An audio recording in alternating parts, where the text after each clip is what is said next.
Bonjour à vous, bon après-midi qui nous écoutez au Canada et bonne soirée à vous qui nous suivez présentement en Europe. C'est Philippe Féniou. Ma co-animatrice, Michel Blanc, se joindra à moi dans quelques instants. On n'a pas le droit de fumer dans les studios de Vox, donc elle est partie fumer à l'extérieur.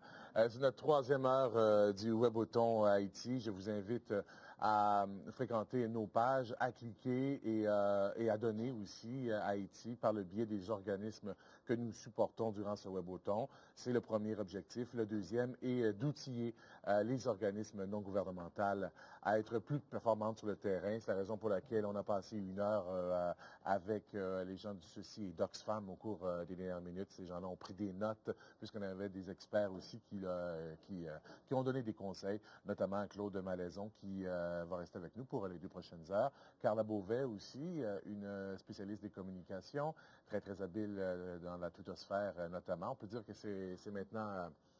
C'est maintenant ton core business, hein, d'utiliser les médias sociaux. Je l'utilise de plus en plus. C'est juste changer un petit peu sa façon de faire les choses et être à la page. C'est bon. Est-ce qu'on entendait Carla? Oui. Okay. Donc ça, c'est vraiment d'être à la page et de suivre le courant, en fait. Donc, je continue à faire ce que je faisais. J'utilise quand même les canaux traditionnels tout en faisant beaucoup plus d'espace pour tout ce qui est Web 2.0, en fait. Comme je vous l'avais promis, Michel Blanc se joint à nous pour 7 heures où nous allons parler... Les joies du direct. Nous allons parler dans cette troisième heure des médias sociaux et du journalisme. Michel, est-ce que tu veux présenter nos invités? Avec grand plaisir. Tout d'abord, on a la chance d'avoir M. Bruno Guglielminetti. Bonjour Bruno. Bonjour Michel. Bonjour. Merci d'être ici. On a aussi M. Damien Van Achter, qui nous parle en direct de Belgique. Damien? Donc, c'est via Skype qu'on joint Damien. On a un problème audio. On t'entend, Damien? Tu es là? Moi, je l'entends ici. Bon, on va travailler l'audio de mon copain Damien. On a aussi Mme Clotilde Lecoz, qui nous parle de Washington. Bonjour, Mme Lecoz.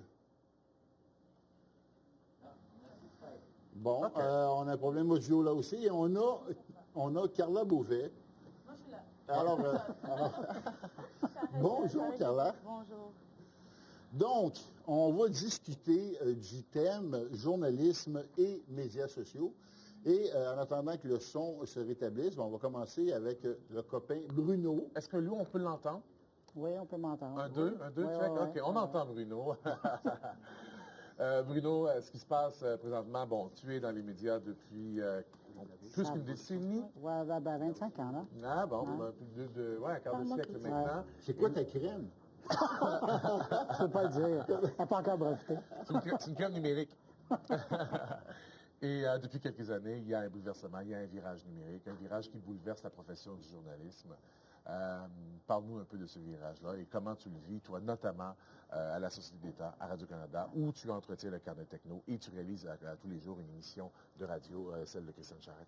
C'est un peu particulier la relation que j'ai avec la technologie parce que d'une part, oui, bon, je suis avec mon chapeau de réalisateur à la radio, mais aussi parallèlement à ça, depuis 15 ans maintenant, on m'a laissé... la possibilité de suivre la technologie, son développement, puis comme vous le savez, je pense que les gens qui nous écoutent le voient presque quotidiennement, ça évolue très rapidement. Aujourd'hui, on utilise une technologie, demain, elle va être dépassée par quelque chose d'autre. Et donc, moi, dans ce contexte-là, j'ai une part de chapeau de journaliste qui couvre cette évolution-là, mais de l'autre côté, j'ai celui du professionnel des communications qui tente de l'utiliser à l'occasion, dans le contexte du média traditionnel. Parce qu'il y a toujours, on a un malin plaisir à toujours essayer d'opposer les médias sociaux aux médias traditionnels, alors que de plus en plus, ce qu'on est en train de voir, c'est que les médias traditionnels commencent à avoir leur intérêt à incorporer l'utilisation des médias sociaux à l'intérieur de leurs tâches. La multiplateforme. Oui, c'est ça. Oui, puis une collaboration est possible. Bien, tout à fait. Comme on le fait de temps en temps. Tout à fait. Et comme tu le fais avec plusieurs autres gens qui sont sur le web. Bien, ce qui est intéressant, c'est qu'on a une ouverture. Moi, je dis toujours ça, dans le fond. À l'époque, si je vous ramène, on va faire un petit peu d'histoire, là, mais si je vous ramène, à l'époque, à l'arrivée en 95 des sites web, il y a des gens qui n'avaient jusqu'à là, n'avaient jamais eu droit au chapitre Ils n'étaient pas invités dans les plateaux de télé, à la radio, ils n'étaient pas dans les journaux, ils n'écrivaient pas. Puis tout d'un coup, on commençait à les lire sur Internet. Puis on se disait, tiens, regardons, c'est un point de vue intéressant, je n'avais pas entendu ça. Et ces gens-là, évidemment, parlaient de choses qui les intéressaient, que ce soit de la techno, de la politique ou autre chose, ou de l'économie. Puis tranquillement, pas vite, ou du marketing, ou des communications. Puis tranquillement, pas vite, bon, avec l'événement de différents outils, je pense notamment au blog, là, on a carrément fait, ou vu apparaître un monde de chroniqueurs, mais qui ne publiaient que sur Internet. Dans ce contexte-là, les médias traditionnels ont été en chercher quelques-uns, les sont rapatriés chez eux, en ont fait des vedettes. Puis de l'autre côté, il y a toujours des gens qui ne sont que sur Internet, mais qui ont vraiment leur lectorat fidèle, comme un Folia ou quelqu'un d'autre peut avoir des gens qui vont acheter le média papier pour lire ce qui les intéresse. Alors c'est dans ce contexte-là où moi, j'essaie de naviguer, de bouger, de voir comment un peut servir l'autre. Et l'exemple, je pense que le meilleur exemple aujourd'hui, c'est vous autres, hein? Depuis midi, moi, je vous suivais sur Internet, j'étais chez nous. J'étais content de dire, moi, depuis le milieu de la semaine passée, écoutez, passez par le carnet techno. Ça, il y a quelques années, là, on n'aurait pas pensé pouvoir le faire. Passez par le carnet techno. Vous pourrez voir une émission qui est produite dans un studio de Vox.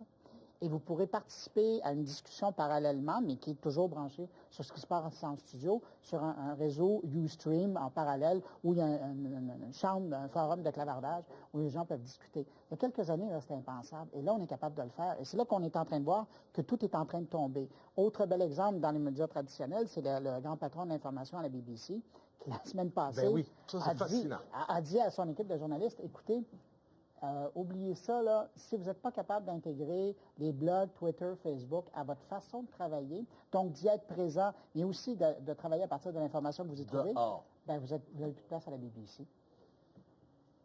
Et ça, ça juste contraste, ça, c'est une tonne de briques qui tombe, et ça, Bruno, c'est vraiment très intéressant parce que ça contraste aussi avec le réflexe que certains organes de presse ont eu il y a quelques années, parce que d'autres ont interdit leurs journalistes de verser des commentaires, des mots sur Facebook et Twitter. Oui, parce que dans différents organes, que ce soit électronique ou imprimé, moi je me souviens qu'à un moment donné, il y avait des médias qui disaient la valeur de ce qu'on fait, on la retrouve dans le papier, on la retrouve dans l'électronique, et c'est pas vrai que vous allez la donner gratuitement sur Internet. Sauf qu'à un moment donné, ils se sont rendus compte qu'ils étaient en train de passer à côté d'une grosse parade qui était là. Et puis c'est où tu décides de faire partie de la parade, et comme citoyen, comme organisme, comme bon citoyen corporatif, ou sinon, tu la regardes passer, sauf que les autres vont aller ailleurs, puis ils vont aller consommer des médias qui, eux, sont déjà là et sont conscients de ce que les citoyens où ils sont rendus là, dans leur consommation d'informations puis de divertissement. Et c'est là où on est rendu. Et de toute manière, j'invite encore les internautes à aller voir la page haïti.guignoletsduweb.org à faire un don. Mais lorsque vous êtes sur cette page-là, dans la barre latérale de droite, vous avez les super liens pour faire les dons, mais vous avez aussi un petit clip qui a été tourné par Philippe Fémiou et qui présente les réunions de pré-production qu'on a fait. Réunion, je pense. Oui, la première réunion pour ce show-là. Ouais. Et ce petit clip-là, qui est d'une qualité quand même très intéressante, a été fait à partir d'un iPhone. Alors, il a été fait à partir d'un iPhone, il a été uploadé à partir d'un iPhone, il a été partagé au monde à partir d'un iPhone, et la qualité est tellement bonne que c'est le clip que TV5 Paris ont utilisé durant les nouvelles pour TV5 Monde. Donc, ça aussi, là, les petits bidules comme un iPhone ou comme un Android, puisqu'on a un grand amateur d'Android de l'autre côté de la table, ça va changer aussi la manière dont on peut être mobile, dont on peut rapporter la nouvelle. Et parlant de nouvelles manières dont on peut rapporter la nouvelle, on a ici Mme Carla Beauvais qui a participé à une expérience Inside Disaster. Parle-nous un peu de cette expérience-là, de ce blog et ce blog vidéo. Oui, en fait, c'est une équipe qui est partie le 14 janvier en Haïti. Ils sont basés à Toronto.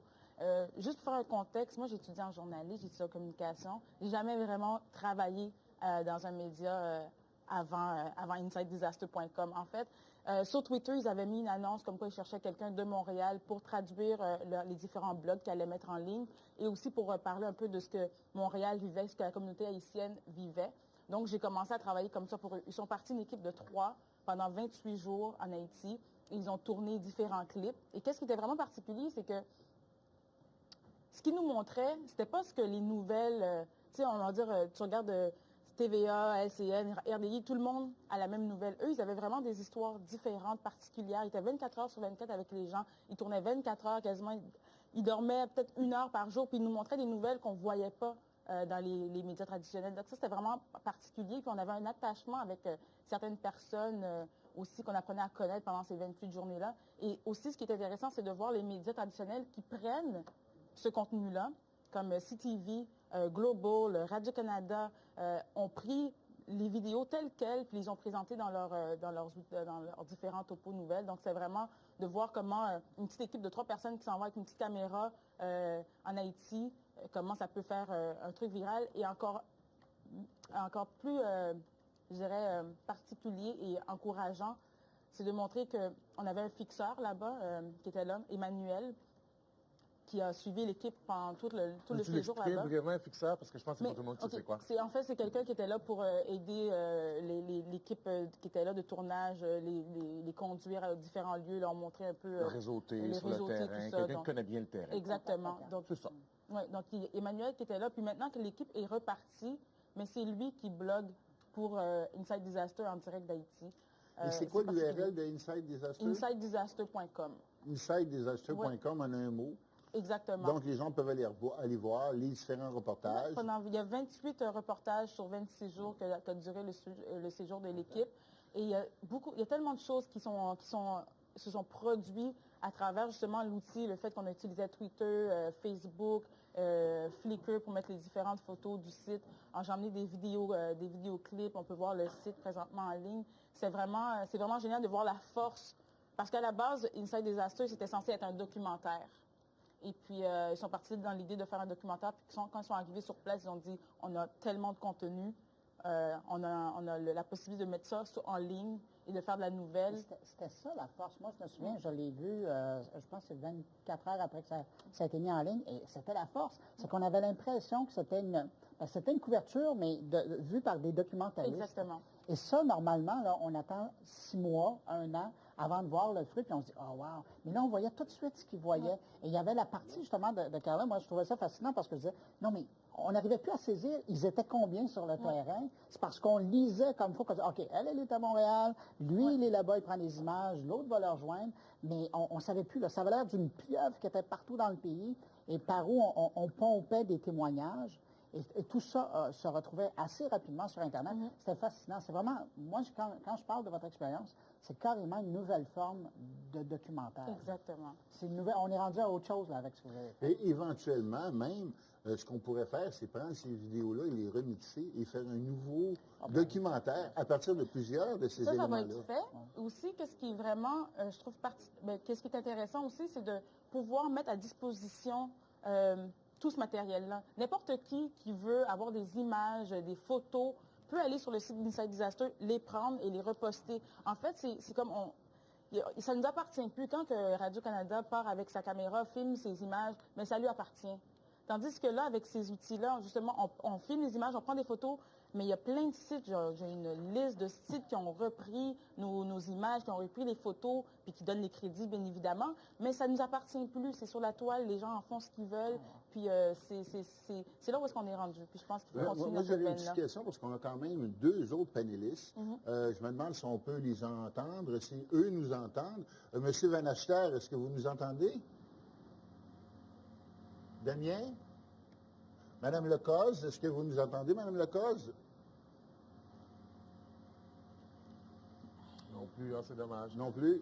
Bref, on va quand même les présenter. Damien Van Achter, qui est journaliste et qui est le manager médias sociaux de la RTBF.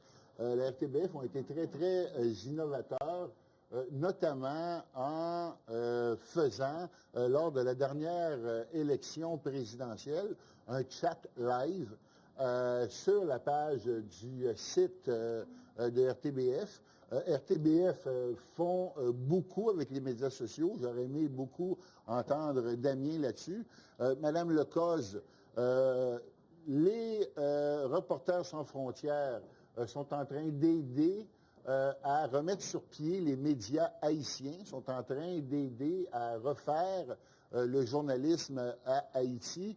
Si je ne me trompe pas, Reporters sans frontières est notamment aidé par la Fondation Québécois et ils sont en train de remettre les systèmes qui vont permettre aux journalistes de travailler sur le terrain et d'aider les Haïtiens à comprendre ce qui se passe dans leur propre pays.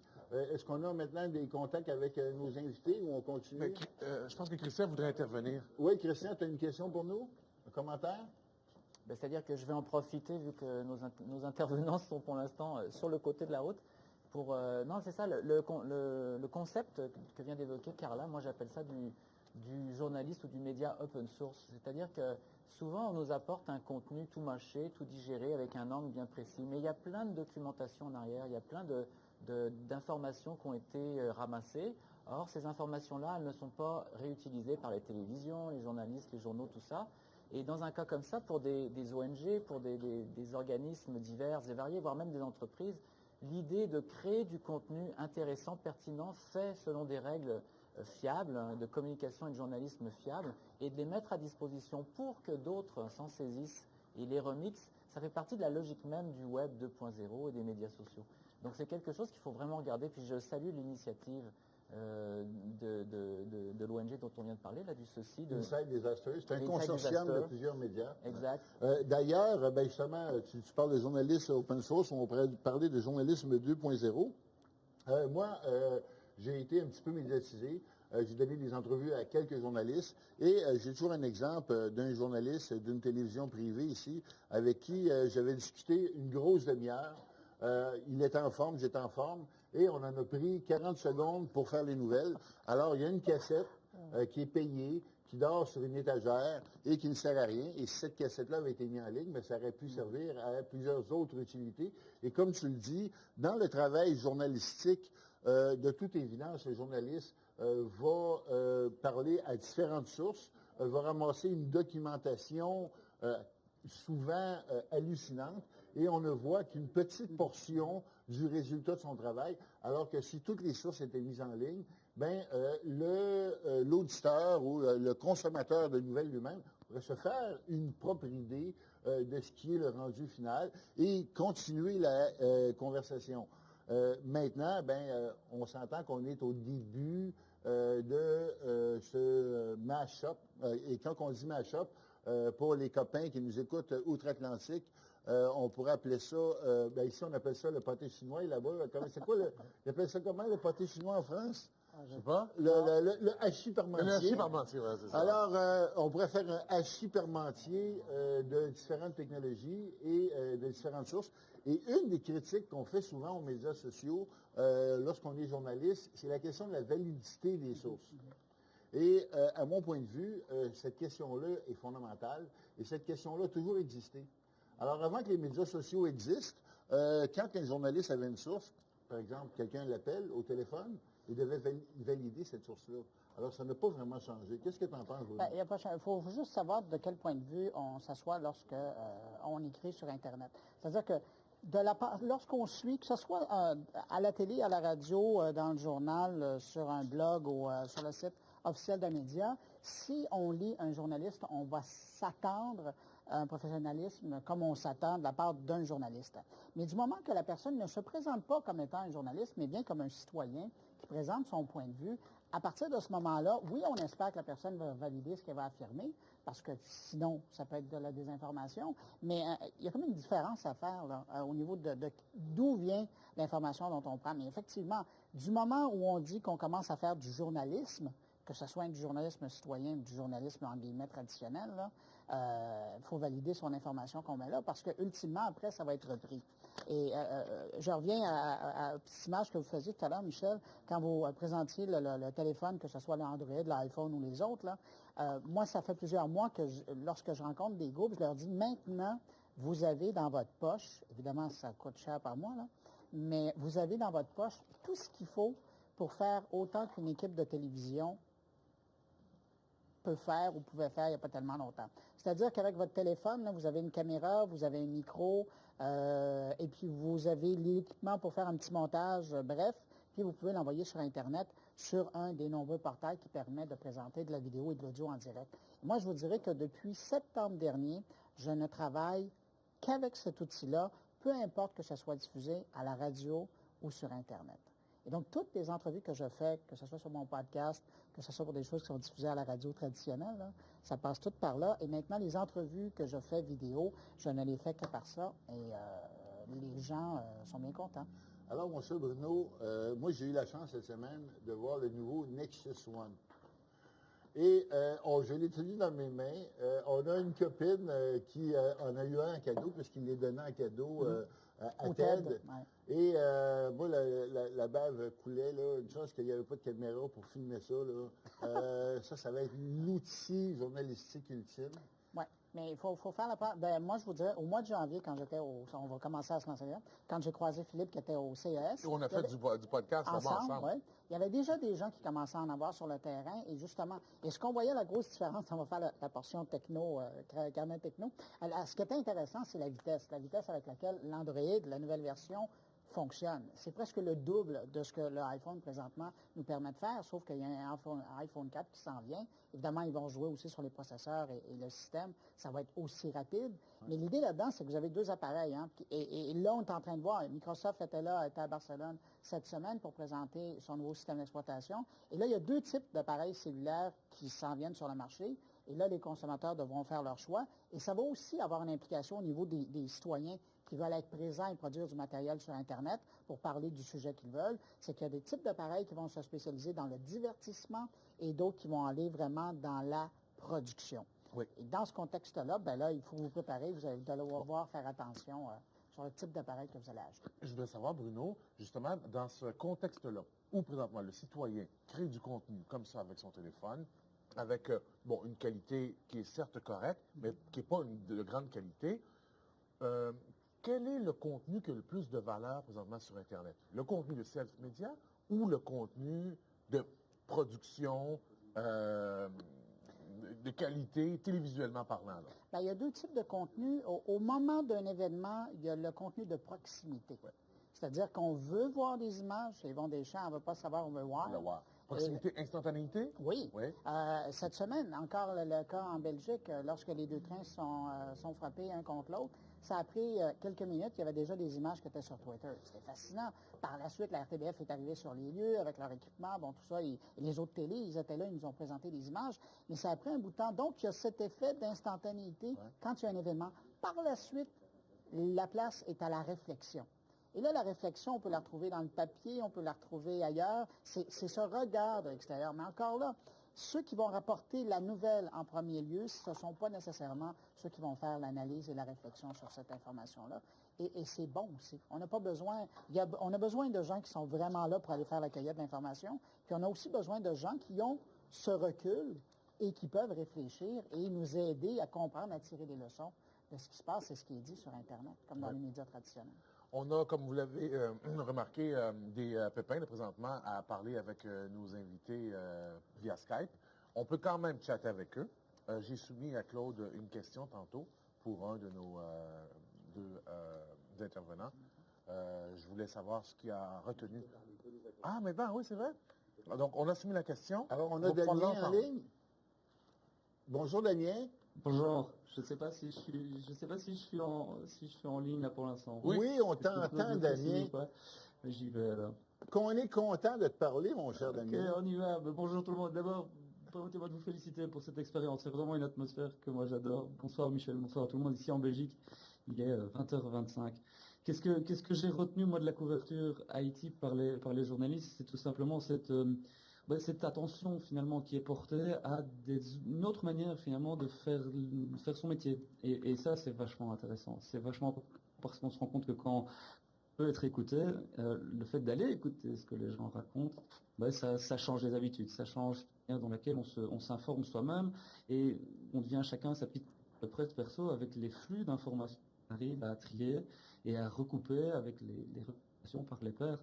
Moi c'est quelque chose que je trouve assez passionnant dans nos métiers. Et Haïti l'a prouvé, il y a moyen de s'informer, en tout cas d'avoir des alertes très précises, très pointues par rapport à de l'information. Il y a plusieurs journalistes chez nous qui ont réussi à rentrer en contact avec des personnes qui étaient présentes en Haïti, qui ont pu faire des interviews.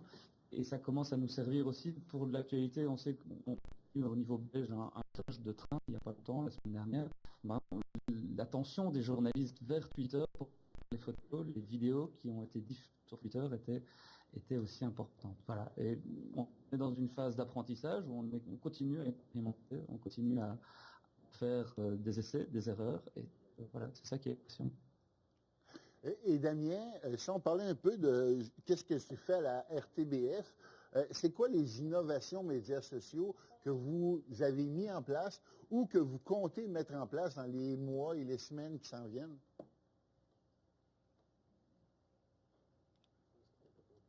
Damien? Il faut le soumettre la question Il par faut écrit. soumettre la question par écrit. Là, je vais en soumettre une question ici. Moi, j'aimerais savoir quelles sont les formes de contenu, nouvelles formes de contenu qui voient poindre là, présentement à l'horizon. Parce qu'on a parlé plus tôt, là, justement, d'une forme de documentaire. Maintenant, c'est même possible de faire un documentaire avec un iPhone. C'est possible d'agréger le contenu. Bruno, j'aimerais t'entendre là-dessus. Toi, qu'est-ce que tu vois comme nouvelle forme de contenu au point d'analyse? Il y a tout le volet qu'on a donné. Ah, là, on a sa réponse. Oui, il va pouvoir répondre bientôt. Hein? Il y a tout le volet de quand on a parlé des blogs. Moi, j'ai l'impression que de plus en plus, justement, à cause de ces outils-là, on va commencer à avoir le vlog, mais multimédia. C'est-à-dire qu'on va entendre des commentaires audio, on va avoir de la vidéo, et les gens vont commencer à se webcaster eux-mêmes beaucoup plus. C'est beaucoup plus rapide, ça va tenir en moins de temps. Et là, on va avoir ce genre de communication qui va être intéressant. Et si on pourrait savoir Mme Lecoz aussi, si on pourrait lui demander à Mme Lecoz, ils sont en train de reconstruire le journalisme en Haïti, où s'en est rendu. Qu'est-ce qu'elle peut nous dire, Mme Lecoz? Oui, j'entends. Bon, d'accord. Bonjour à tous, merci beaucoup pour cette initiative. Alors, quelles sont les nouvelles formes de contenu que l'on voit sur les réseaux sociaux? Nous, chez Reporters sans frontières, ce qu'on voit particulièrement, c'est toutes les formes de manifestation en ligne et les appels à la manifestation.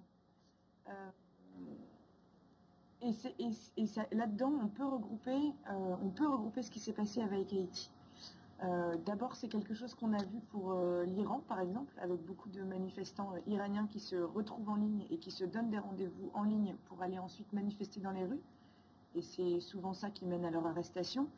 Et pour Haïti, ce qu'on a pu voir, c'est qu'il y a beaucoup de sites qui se sont formés, beaucoup d'initiatives web qui sont nées, comme la vôtre, par exemple. Et c'est très important parce que Internet ne connaît pas d'horaire, ne connaît pas de distance, ne connaît pas de limite. Et donc, on peut avoir beaucoup de gens du monde entier qui parlent du même sujet et qui continuent à mobiliser les gens là-dessus. Ce qui se passe sur Internet, il faut aussi savoir que c'est très repris par les médias traditionnels et que du coup, c'est très important de créer ce qu'on appelle un buzz sur le net pour qu'ensuite, ça puisse arriver dans d'autres sphères que Internet ne touche pas. Bien, merci beaucoup.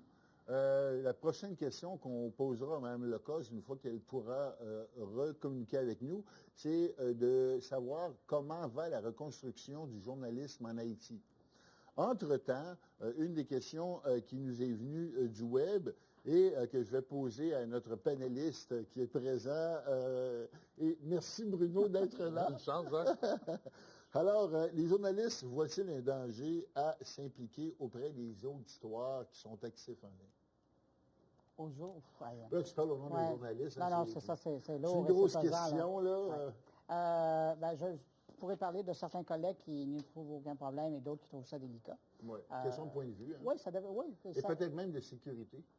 Oui, mais ça a à voir aussi avec le type d'histoire et le type entre guillemets, de beat, là, de sujet dont tu traites. Il y a des choses qui sont plus délicates. À un moment donné, je ne sais pas, moi, quelqu'un qui couvre le monde des finances, ça peut être délicat. À un moment donné, lui couvre une actualité qui est financière, mais si du jour au lendemain, il se met à répondre à toutes les questions des gens qui communiquent avec lui sur Twitter, à un moment donné, il va devenir chroniqueur financier et consultant et conseiller financier. Là. Ça dépend de ce qu'on fait. Moi, dans mon cas, je trouve toujours intéressant, c'est de garder le contact avec les gens pour qui on fait ce travail-là. Alors, les gens qui me contactent sur Internet, que ce soit par Twitter, Facebook, le blog, au courrier électronique, il ne faut pas l'oublier, celui-là, ben, ça me fait toujours plaisir de répondre en autant que je peux, que j'ai la réponse pour eux. Mais ça dépend des gens. Puis il y a aussi une éducation, puis il y a aussi un lien de génération. Hein. À un moment donné, il ne faut pas oublier qu'il n'y a pas tellement longtemps, l'unique façon d'entrer en contact avec des journalistes, c'était de leur envoyer une lettre. Moins communiqué. Ben oui, c'est ça. Puis après, on a envoyé le fax, les télécopieurs, et ça fait pas longtemps, ça. Pardon? Vous êtes bien vieux. Ben oui, j'ai commencé dans ce temps-là. Comme ça, moi. Lui, il dit ça fait 25 ans, mais on ne sait pas encore c'est quoi sa crème. Il a une crème de beauté qui le garde jeune. Crème numérique. Je vais le dire, c'est le 01. Ah! Je ne sais pas si tu te souviens du bélinographe. Non, ça, je sais pas. Il avait enlevé de mon bureau à ce moment-là. Mais donc, c'est ça, il y a eu différentes façons de communiquer avec les journalistes. Là, on est dans la proximité, là. Et on n'est pas loin d'avoir le numéro de téléphone des journalistes directement.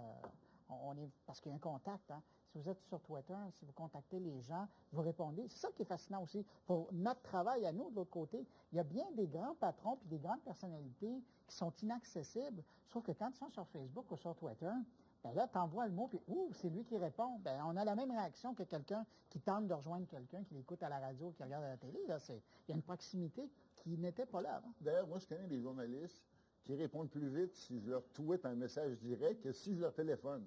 Oui, j'imagine. J'en connais. Existe, oui. Et toi, Carla, parce que toi, tu as plusieurs chapeaux.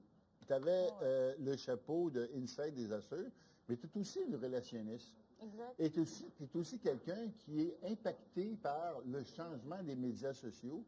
Et comment ton métier change? Mais on s'ajuste. C'est sûr que c'est pas nécessairement évident parce qu'il y a quelque chose aussi qui était très important. Vous l'avez mentionné, c'est la proximité qu'on vient avoir avec les journalistes.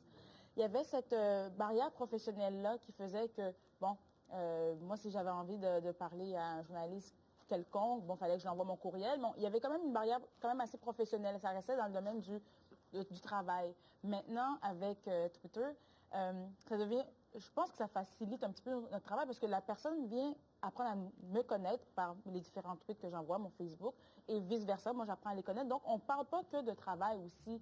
Donc, ça, c'est quelque chose que je trouve intéressant. Rebecca McConnell, je ne l'avais jamais vue. Isabelle Racicot, je ne les avais jamais vues. On est comme devenus plus proches à travers Twitter. Donc, quand j'ai besoin d'un truc, et je dis, j'ai mon artiste que j'aimerais plugger à ton émission, ben c'est la façon de faire est complètement différente. Je vais sur Twitter plutôt que d'aller via le courriel ou chercher c'est qui la recherchiste de l'émission qui s'occupe de ça. Je vais directement aux personnes concernées. La même chose avec tous les journalistes qui sont sur la presse. Alors, à ce moment-là, je ne sais pas si les journalistes aiment ça ou pas qu'on vienne sur Twitter leur dire, bon, écoutez... S'ils sont là, c'est parce qu'ils ça. s'exposent. Mais ça reste... Mais ça, Mais il y Parce en que a c'est qui pas sont du là temps. juste pour l'apparence aussi. Il faut faire attention. Il est de bonne loi de s'afficher sur Twitter. Oui, et là, moi, et la crise haïtienne, mon Dieu, que ça a été ça. Il y a énormément de gens qui sont débarqués là-dessus. C'était phénoménal. À chaque semaine, on voyait, tiens, il est débarqué, il est là. Et puis là, c'est ceux qui ont 3 contacts et disent, je cherche un fixeur à tel endroit, une personne contact. Et oui, mais attends, là, regarde, parce que tu n'es pas branché sur la twittosphère d'un coup parce que tu t'es ouvert un compte. Là. Alors, il y a des gens qui devront apprendre, je parle des journalistes comme des citoyens, qui devront apprendre à utiliser cet outil-là. Mais même les relationnistes aussi. Mais c'est vrai. Mais c'est la chose aussi des médias. Les médias devront mettre des ressources. Parce que, par exemple, là, vous aviez un débat cette semaine à une émission dont tu réalises, où on parlait des commentaires qui dérapent sur les blogs des médias. Mais les médias, avec les médias sociaux, doivent mettre des ressources pour gérer ça. On doit mettre des balises, on doit mettre du monde qui vont modérer, qui vont interagir. C'est pas de la magie, c'est du travail. On dit que les médias sociaux sont gratuits. C'est vrai. Sauf que le temps des gens qui sont sur les médias sociaux, eux autres, c'est un temps qui est monnayé. Et ça, c'est des ressources humaines. Et l'argent va être passé différemment, peut-être. Mais il y a de l'argent, ça prend de l'argent quand même pour gérer ça, ces médias-là. Ça prend du temps humain. Mais c'est la même chose à un moment donné, quand vous parliez du documentaire où il y avait l'abondance de recherches qui devrait être versée sur Internet, sur le site du documentaire ou sur le site de l'émission. C'est encore beau, puis c'est beaucoup de travail quand eux partent dans l'idée que c'est ça qu'ils vont faire à un moment donné parce qu'ils se sont rendus compte rapidement c'est ça qu'elle allait faire. Mais je pense à des émissions plus traditionnelles d'information qui, du jour au lendemain, se disent, alors il y a des recherchistes, il y a des journalistes qui travaillent sur leur histoire, Puis là, il y a quelqu'un qui arrive et dit, « Ouais, mais pourquoi vous ne versez pas tout ce que vous avez fait comme recherche sur Internet? » Bien là, il y a du nettoyage à faire, il y a du temps à faire. Je ne vais pas scanner, là, numériser mes pages. De toute façon, vous ne comprendriez pas ce que j'ai écrit.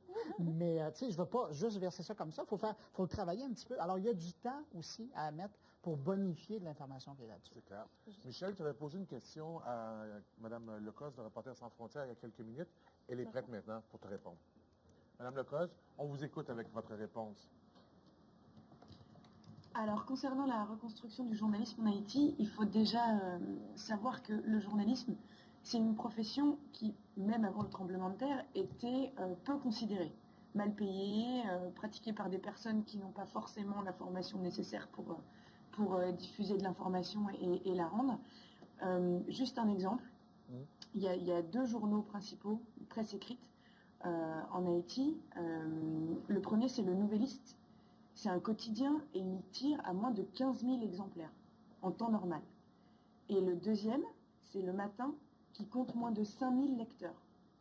Donc déjà, la presse écrite, c'est pas forcément quelque chose à laquelle les Haïtiens sont très attachés. Par contre, il y a beaucoup de radios. Nous, quand on est allé en Haïti 4 jours après le tremblement de terre, on est arrivé à Petit Goâve, qui est une petite ville et qui comptait 12 stations de radio. C'est énorme, c'est un nombre vraiment très élevé pour la population de cette ville. La reconstruction du journalisme en Haïti va d'abord passer par la reconstruction des locaux et permettre aux journalistes, ceux qui restent, ceux qui sont encore là, ceux qui sont pas morts, parce que nous, quand on y est allé, on a compté une vingtaine de journalistes décédés. Ça va d'abord passer par trouver des bâtiments, ce qui est pas aisé en ce moment, et puis ensuite avoir les moyens de trouver une presse ou des antennes pour pouvoir émettre des émissions. On voit pourtant que juste après le tremblement de terre, les journalistes radio, peut-être que ça va leur faire changer leur pratique du journalisme. Parce que par exemple, les radios avaient décidé de faire une émission commune, parce qu'ils ne pouvaient pas chacun émettre de leur côté, parce que ça coûtait trop cher. Donc ils voulaient réquisitionner une station de radio et rassembler peut-être 4 ou 5 journalistes radio de radios différentes pour faire une émission quotidienne de 4 heures consacrée aux nouvelles d'Haïti et à ce qui se passe maintenant avec l'aide par exemple qui arrive, avec des personnes qui retrouvent des proches, des témoignages et aussi permettre au gouvernement de s'exprimer. Donc nous, avec le centre qu'on a bâti là-bas, on espère vraiment et pleinement faire partie de cette reconstruction médiatique et surtout instaurer le journalisme en ligne. Parce que dans ce centre, on a environ une vingtaine d'ordinateurs reliés à Internet et on pousse les journalistes qui viennent y travailler à utiliser Internet pour diffuser leurs informations. Parce que c'est important de savoir et d'avoir une opinion d'un journaliste qui est à l'intérieur de l'île et qui voit un peu l'évolution, qui est capable de faire des enquêtes beaucoup plus profondes et beaucoup plus proches de la population qu'un journaliste de CNN, par exemple, qui ne parle pas français et qui ne parlerait qu'anglais.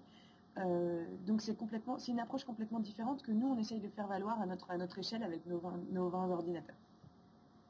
Bien, merci beaucoup pour ce commentaire éclairant. D'ailleurs, vous me faites surgir plein de questions dans la tête, dont une que je vais poser à M. Gougliel-Minetti, qui est, on se rend compte de plus en plus que le fait journalistique a peut-être moins de valeur et que c'est surtout l'analyse, la recherche, le journalisme d'enquête qui commence à avoir de la valeur. Et une des critiques qui a été faite lors de la catastrophe haïtienne est qu'il y avait peut-être trop de journalistes et pas assez de médecins. Et moi, je me suis dit, dans ma naïveté, et là on va parler des médias anglo-saxons, puisqu'on est dans un monde francophone, alors on va parler outre notre monde. Alors prenons l'exemple des médias américains, ABC, CBS, NBC, CNN. Moi je me disais, au lieu chacun d'envoyer des grosses équipes de tournage, pourquoi ne se serait-il pas inspiré de l'exemple qu'on vient de voir avec Reporters sans frontières et de l'exemple des médias sociaux, c'est-à-dire la collaboration? Pourquoi n'aurait-il pas envoyé chacun un de leurs meilleurs journalistes, mettre ça en commun, et là, la différenciation entre les réseaux pourrait se faire en studio, puisque l'analyse, la valeur ajoutée est souvent en studio. Vous pensez quoi de cette idée-là, M. Guglielminetti? En boutade, je vous dirais que CNN a réglé le problème parce qu'ils ont envoyé leur neurochirurgien sur place. Donc, le jour, ils faisaient des histoires et le soir, ils opéraient les enfants sur le bateau. Mais Sanjay Coupa. Oui, c'est ça. Ça a fait jaser beaucoup de gens, mais il a quand même sauvé des vies. Il y a plus de journalistes qui peuvent se targuer de ça en Haïti ces jours-ci. Mais cela étant dit, il faut savoir que là, on parle des médias anglophones, anglo-saxons. Il faut savoir oui, que on ne parle pas de nous autres. Là. Non, parce que sinon, on pourrait rentrer dans un paquet de discussions. Mais quand on regarde ce que les Américains ont fait, il faut savoir qu'ils ont une culture d'entreprise. Hein, oui. Et que ces gens-là ont une méthode et une façon de faire. Et quand ils arrivent à quelque part pour couvrir un événement, ils débarquent. Il y a un premier, c'est un peu comme l'armée, hein. Il y a un premier rivage, deuxième rivage, mais à un moment donné, ils ont un camp, là, puis ils sont une cinquantaine de personnes pour produire des émissions. Comme CNN, j'ai vu CNN à Port-au-Prince, ils arrivent avec un conteneur. Un conteneur plein et toute la marchandise est là. Et c'est rodé, cette histoire-là. Oui. Et peu importe, eux, ils arrivent pour couvrir une histoire. Dans le cas de CNN, mais même des réseaux américains, c'était génial pour eux. C'est affreux de dire ça, mais c'était génial. C'était à côté de chez eux. Ils n'avaient pas besoin de faire le tour de la planète, là. C'était à côté de chez eux. Et justement, cette question-là, Michel, je trouve ça très pertinent parce que c'est aussi intéressant de voir maintenant qu'effectivement, on sait, les Américains, avec les équipes de diffusion lorsqu'ils voyagent, c'est avec la grosse équipe et puis il y a beaucoup, beaucoup de dollars qui sont impliqués. Et maintenant, on se retrouve dans une situation où les reporters vedettes tweetent de leur Twitter personnel avant même de livrer en ondes au sein de l'entreprise qui les paye. Et c'est le cas tout le temps. Moi, je suis toujours Anderson Cooper. Ça a été le cas de Soledad O'Brien. Lors du deuxième tremblement de terre, moi, j'étais à Port-au-Prince, le 6.2, à 6h et quelques le matin. Ils ont tous tweeté d'abord avant de se retrouver en ondes. Donc, c'est assez intéressant de voir ça, parce que finalement, Anderson Cooper aura peut-être plus besoin de CNN. Oui, mais ça, on a fait un bout de chemin. Ça, je ne suis pas sûr encore de ça. Mais on a fait un bout de chemin parce que lors de la deuxième, on va faire l'histoire, là, tant qu'avoir un mononcle ici, de la techno, là, quand on a fait la deuxième guerre en Irak, la deuxième percée, il y a un journaliste qui a perdu sa job à CNN, pas à CNN, à ABC, je pense, ou à NBC, parce qu'il bloguait. Et le diffuseur n'appréciait pas la chose. Parce que vous êtes en train de sortir les histoires en ligne avant que ça sorte sur notre réseau. Ouais, et CNN l'a embauché. Et puis à un moment donné, mais ça n'allait pas encore avec eux autres et ils n'étaient pas rendus très loin dans leur réflexion. Et finalement, c'est Yahoo qui l'a embauché. Et depuis ce temps-là, je pense qu'il continue à faire des trucs pour Yahoo. Puis il a peut-être refait des trucs pour CNN. Mais il est passé des médias traditionnels qui ne voyaient pas l'intérêt de diffuser la nouvelle en ligne pour finalement aller faire des reportages en direct d'Irak en exclusif pour Yahoo. Mais une des choses que moi j'ai trouvé intéressante durant la crise haïtienne et la couverture médiatique de cette crise-là, c'est le Twitter eDesk CNN. Ouais. Eux, tout ce qu'ils font... C'est un aspirateur, ça. Oui, tout ce qu'ils font, eux autres, c'est surveiller ce qui se passe sur Twitter et retweeter des nouvelles ne venant pas de CNN. C'est ça. Alors ça, là, ça devient intéressant parce que, et de un, ça devient une valeur ajoutée pour ceux qui suivent ce compte Twitter-là, puisqu'on a des nouvelles de partout sur la planète. Et de deux, ça devient une source d'inspiration pour les journalistes de CNN. Parce qu'eux-mêmes, ils voient les différents reportages qui ont été faits par la compétition internationale et ils s'en inspirent pour continuer et alimenter peut-être une réflexion qui va servir un prochain reportage. Ça, est-ce que vous pensez que, encore là, c'est en train de changer le journalisme? On en revient à ce que les gens de BBC vont devoir apprendre à faire, c'est-à-dire travailler avec les nouveaux outils et s'assurer de s'informer, sinon ils sont plus out the door. Via Skype, on va à nouveau joindre Damien Van Achter. Tu m'as posé une question tantôt, Michel, à Damien, n'est-ce pas? C'est quoi la question? Tellement de choses. Des nouvelles innovations pour la Des nouvelles innovations qui sont très innovantes à la RTBF. Alors, Damien, on vous écoute avec la réponse. Moi, je trouve que c'est très intéressant, la discussion que vous avez là, parce que c'est un peu comme, moi j'ai tendance à dire, l'économie de la confiance. On se fait confiance.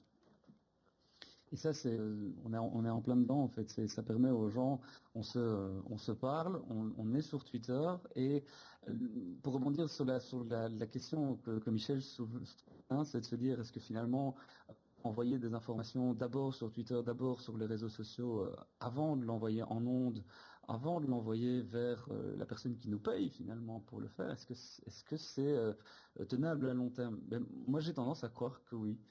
Cette confiance-là, elle est primordiale dans ce qu'on est en train de construire en tant que journaliste, en tant que médiateur d'infos. Et pour revenir à IDESC, ce que SIE fait, qu'est-ce qu'ils font et pourquoi ça marche? C'est justement, ils ne vendent pas leur souffle. Ils ne sont pas en train de tout le temps envoyer des liens uniquement vers chez eux. Ils les renvoient vers ailleurs. Et de facto, ils donnent une sorte de référent autour de l'information. Ils ne sont pas un cul-de-sac. Et c'est peut-être ça que, notamment, les journaux papier n'ont pas compris au début d'Internet quand ils se sont dit qu'il suffisait de faire des copier-coller vers leur antenne, depuis leur papier vers le site pour que ça fonctionne. C'est justement tout l'inverse. C'est les liens le plus important. C'est ça, le jus web, l'essence du web, qui fait que quand on arrive sur un site, si on est dans un cul-de-sac, eh bien, on s'en va. Tandis que si on a plein de bons liens, on revient, puisque c'est forcément le plus petit commun dénominateur de toutes ces bonnes informations et le site où on les a trouvées. Et donc, s'il y avait un modèle économique qui fonctionnait, je pense que ça se saurait.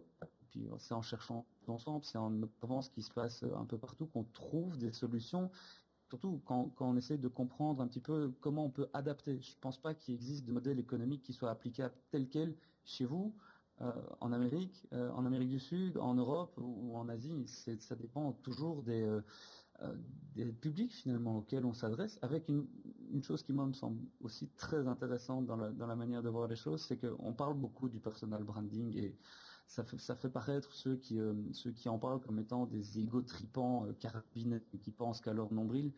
Moi je pense surtout que les gens, on l'a vu avec 2020, on l'a vu avec plein de blogueurs qui gagnent leur vie de cette manière-là maintenant en partageant des choses. Et donnent, ils ne le perdent pas parce qu'ils savent que demain, dans un mois, ils le récupéreront d'une manière ou d'une autre. Et elle est là. Je parle d'économie de la confiance. Je pense que c'est là aussi que les choses sont en train de se jouer. C'est des choses qui, on peut pas l'acheter, on peut pas acheter la confiance. Ça n'a pas de prix. Et c'est un peu comme la crédibilité journalistique. Ça s'achète pas, ça se construit au fur et à mesure du temps. Et c'est très intéressant de voir comment les jeunes générations sont en train de nous montrer l'exemple quelque part. Et donc, il faut faire preuve d'humilité. Et accepter qu'il y a d'autres manières de fonctionner, qu'il y a d'autres manières de pouvoir produire de l'information, de la médiatiser, de la diffuser, et comme je disais tout à l'heure, de se mettre à pour encore mieux servir les publics auxquels on s'adresse. Damien Van Achter, social media manager de RTBF, merci beaucoup. On vous garde en ligne, s'il vous plaît. Bruno, tu voulais réagir? Tout à fait sur ce que Damien disait, et ça fait un lien avec ce que vous dites, Michel. L'idée là-dedans, c'est que vous le disiez, vous l'avez vu sur le Twitter de CNN Desk. Vous l'avez vu sur CNN. C'est la marque qui revient. Et moi, je le vois fois après fois avec un peu ce que Damien disait. Moi, j'ai aucun problème à retweeter une nouvelle qui sort de, en guillemets, la compétition, parce que je me dis, les gens qui sont abonnés chez moi savent que s'il y a quelque chose d'intéressant ailleurs, je vais le retweeter. Mais ils vont dire, je l'ai vu sur le carnet techno, mais en suivant le lien qui vont l'amener vers le contenu. Et c'est ça, c'est un peu ça, l'idée du partage. Et quand vous l'avez vu sur CNN, quand vous allez parler de quelque chose que vous avez vu sur CNN, c'était peut-être pas nécessairement sur CNN, mais vous l'avez pris sur CNN et qui vous a amené chez quelqu'un d'autre qui donnait cette information-là. Mais d'où vous l'avez pris en premier sur CNN? C'est ça. Tout le monde gagne là-dedans, puis c'est la marque qui en sort. Exactement. La crédibilité va être, puis dans le fond, moi je pense que, puis peut-être à tort, mais je pense que le travail journalistique, ça va être un travail d'agrégateur d'informations. Alors le journaliste, là, parce que l'information, là, comme on le voit justement avec Inside Disaster, l'information est produite par une foule de gens. Et selon moi, le bon journaliste, c'est le journaliste qui est capable d'agréger cette information-là et d'y ajouter une valeur ajoutée qui sera celle de la réflexion, qui sera celle d'un travail de recherche peut-être plus poussé, qui sera celle de la mise en relation et qui sera celle de la conversation, justement, avec les publics qui consomment cette nouvelle-là. Et on parlait justement, c'est la confiance qui se développe dans Twitter encore plus, on le voit, parce qu'on n'a aucune acceptation à faire des gens qui nous suivent et qui ne nous suivent pas. Donc votre cote là en bourse, vous la voyez monter puis descendre au gré de ce que vous faites comme travail, comme présence sur Twitter. Et moi, je le vois au quotidien. À un moment donné, il y a des gens, je pousse des nouvelles comme ça et les gens, moi j'ai l'impression, me font confiance. Mais c'est sûr que dans la twittosphère et dans le monde francophone et au Québec, il y a des gens qui en savent autant Sauf que moi, ça fait 15 ans que je le suis et je prends cette expérience-là en disant, ben, cette information-là, je la trouve intéressante. Vous me faites confiance. Alors, je présume que vous allez la trouver intéressante parce que ça fait un bout de temps que vous me suivez. Alors, c'est ça. Mais si vous allez chez un autre spécialiste qui suit aussi, qui est plus spécialisé en e-marketing ou en réseau social ou, je ne sais pas moi, en téléphone cellulaire, c'est sûr que vous allez trouver votre profit. Et là, on parle juste de termes technologiques. L'analyse politique, c'est la même chose. Ce qui se passe en Haïti, il y a des gens qui sont très spécialisés. Et ça, heureusement, ils sont sortis avec toute l'histoire au niveau des médias sociaux. On a revu des gens qui étaient sur place et qui avaient des choses à nous apprendre. Bien, grâce à Twitter, ils sont sortis, puis les médias traditionnels les ont repris par la suite. On les a vus sur LCN, sur RDI, on les a vus à la télé américaine. Ça, heureusement, ça a été ça aussi. On vit une époque extraordinaire. C'est clair, c'est clair. On vit une époque de changement. On vit une époque où les choses vont vite. Et ils vont vite pour tout le monde. Et où le citoyen a une force avec ces nouveaux outils-là. On parle de Twitter présentement. Il y a Loïc Lemaire, si vous le suivez, il vient juste de dire four ways of looking at Twitter. Il vient de mettre une petite... on lui envoie un gros bisou. Oui, on vous salue, Loïc Lemaire, qui est quelque part aux États-Unis, je pense. Hein, à San Francisco. J'ai posé une question à Clotilde Lecos de Reporters sans frontières il y a quelques minutes en lien avec la démocratie. Donc l'importance de la démocratie pour Reporters sans frontières, elle est grande. Bien sûr, la démocratie, moi je vous dirais tout simplement, évidemment. Chez Reporters sans frontières, on voit ça assez régulièrement et même tous les jours. On a un bureau qui s'occupe de recenser les nets citoyens que le gouvernement veut réduire au silence. Juste un exemple. Oui. On va prendre l'Iran parce que c'est le plus actuel et parce que c'est évidemment ce qui est en train de se passer maintenant. L'Iran, tous les mouvements de protestation sont lancés par Internet et ont été initiés par des gens qui connaissent Internet, qui ont des blogs, qui militent sur Internet. Résultat, à l'heure actuelle, en Iran, il y a 16 nets citoyens emprisonnés. En Chine, il y en a 69, par exemple. Ce qui veut dire, tout simplement, dans des pays où le gouvernement est très répressif, ce qui veut dire que quand on s'exprime sur Internet, on risque sa liberté, et encore pire maintenant en Iran, on risque carrément sa vie, puisqu'on peut être exécuté parce qu'on est considéré comme traître quand on est à l'initiative de ce genre de choses. Donc oui, évidemment, les médias sociaux, ça aide la démocratie. Maintenant, il y a un phénomène qui est très important là-dedans, c'est le phénomène de masse. Parce que chacun dans son coin, ça va pas forcément marcher. Ça revient à ce que je disais tout à l'heure, le buzz et le fait que les gens soient ensemble crée vraiment cet intérêt-là et crée une résistance qui tend, alors qu'il n'est pas forcément encore partout, mais qui tend à devenir cette espèce de quatrième pouvoir ou cette espèce d'association pour que les voix de la population puissent s'élever et soient reprises dans les médias et que le gouvernement en tienne compte. Ouais. Merci beaucoup, Clotilde Lecos de Reporters sans frontières. Merci d'avoir pris du temps pour nous parler via Skype cet après-midi. Bonne fin de journée à vous. Quant à vous, Damien Van Achter, est-ce que Damien nous entend? Est-ce que tu peux lui envoyer un mot? Donc, il a 1 minute pour conclure. Il entend. Il nous entend? Vous avez 1 minute pour conclure, Damien. J'envoie Puisque la communication ne se fait pas tout de suite, on va y aller avec Christian, entre-temps. Christian. Oui, c'est ça. C'est juste pour vous donner un petit feedback de ce qui se passe en ligne. Donc, on a légèrement baissé notre audience qui était à 170 et quelque chose. On est rendu à 150. Probablement, quand on va reparler d'Haïti, ça va remonter un petit peu. On nous signale notamment que le problème du web et des médias sociaux, c'est la vérification des sources. Donc, on a encore besoin du journaliste.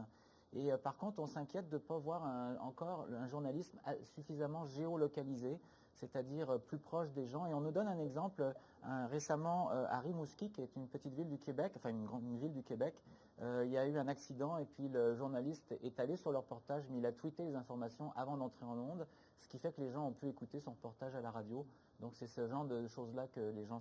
Pas du drive to web, mais du drive to radio. Voilà. Hein, c'est ça? C'est le monde à l'envers, quand même. Ah, j'ai une dernière question pour Bruno Guglielminetti. Oui, rapidement. On nous demande du Brésil, et c'est la magie des médias sociaux. Pourquoi est-ce qu'on ne peut plus entendre Radio-Canada, les informations au Brésil? Il parle de RDI maintenant, RDI oui. diffuse maintenant à l'extérieur du Canada. Ils ont corrigé cette situation-là. Pour la radio, c'est toujours là. Merci beaucoup. Damien? Damien, on vous écoute avec le mot de la fin. Carla, entre-temps?